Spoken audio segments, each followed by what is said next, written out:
Alright guys, it is November 4th and I am back to weed more Myrtle Spurge in this area. I'm going to try something and not use my camera and just my phone this time to film. I'm probably always going to rely on my camera for other instances, but in this case I think it just is a lot easier and less likely to get my camera gunked up. But anyways, I was mostly weeding some big plants over there, but I've noticed there's quite a lot of little guys coming up, so we got to take care of this.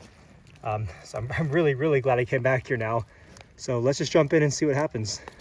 So one of the hardest things about controlling this plant is all the little seeds and seedlings it produces.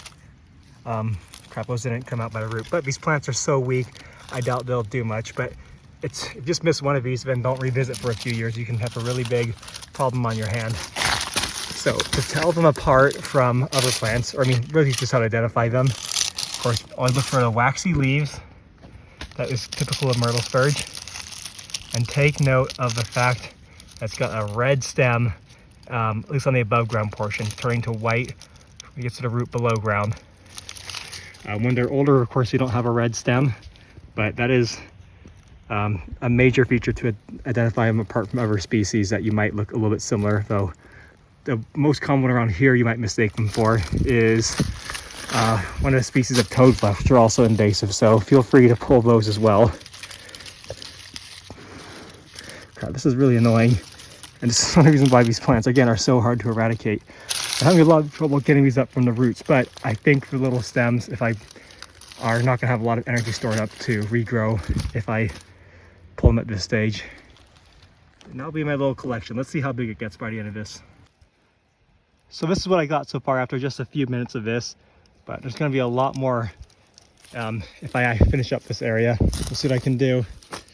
It's a little bit demoralizing knowing how little progress I've actually made, but I must remember that what I thought was progress was not actually as much. This is not going back a lot. This is me making further work to make sure nothing happens. Had I not done this, this place would be like back to what it was in like 2 years, but maybe now it might be like 5 years if I get enough of these things.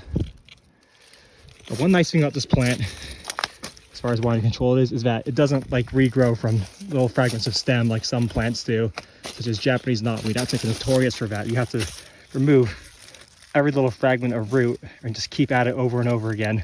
This one is just that they're regrowing from seeds that were already in the ground.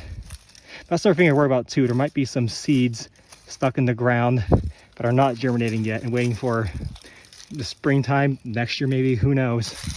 So I got to be extra vigilant, but I'm going to be out of the country for at least a year, so it's going to be out of my hands, alas. Okay, that's a Berberis repens, the little guy there. That's a good sign. Those things are recovering a little bit. Why don't they spread for the roots? I mean, not that it really matters that much, but see, that's what I'm fighting for. These little plants here, these native ones, they get a chance again. So let's carry on. Just awful. This might never actually end, will it? Okay. Not gonna be able to film this one while holding this camera. I'm gonna need both hands for this. So this is my handiwork here. I think I got all of them in this section, but looking further back, there's definitely more sprouts, and I just don't know what to do about them. I can't get them tonight. It's starting to get dark, and I'm not sure when I can revisit this place before heavy snow comes, but I feel like I made a difference at least. And that's most of the sprouts I was able to pile up in that one spot. It's my hand for comparison. It's quite a few. There's no particular reason to do this aside from wanting to show you. I doubt they'll reroot at all, especially when they're this young, but might as well just let them dry out for a couple days, and when I come back I can scatter them. But this is definitely going to be some more work in progress, but I still want to hit some of those bigger plants down there, so just give me a second. So you can see I made a lot of progress here pretty quickly, but there's still a fair bit more to weed as it's getting darker, and there's quite a lot of Myrtle Spurge on that cliff there, so I'm gonna have to definitely take care of that because it'll just keep like raining down hellfire if it seeds. They I didn't say this before, they produce these capsules that explode, really mild explosion, but enough to throw the seeds maybe like 10 or 15 feet, and from that elevation they can get quite a range, I'm sure. So that's really something you gotta look out for. And of course above there is gonna be some Myrtle Spurge, so it's a never ending battle to control this stuff. So I'm gonna try and come back actually one more time this year and maybe in the spring ones just to see what I can do. But yeah, I'm really nervous to leave this place alone while I go to Australia because I feel like I've made so much progress that's just going to be undone. Though, I guess to be fair, all those little seedlings that I pulled up could potentially...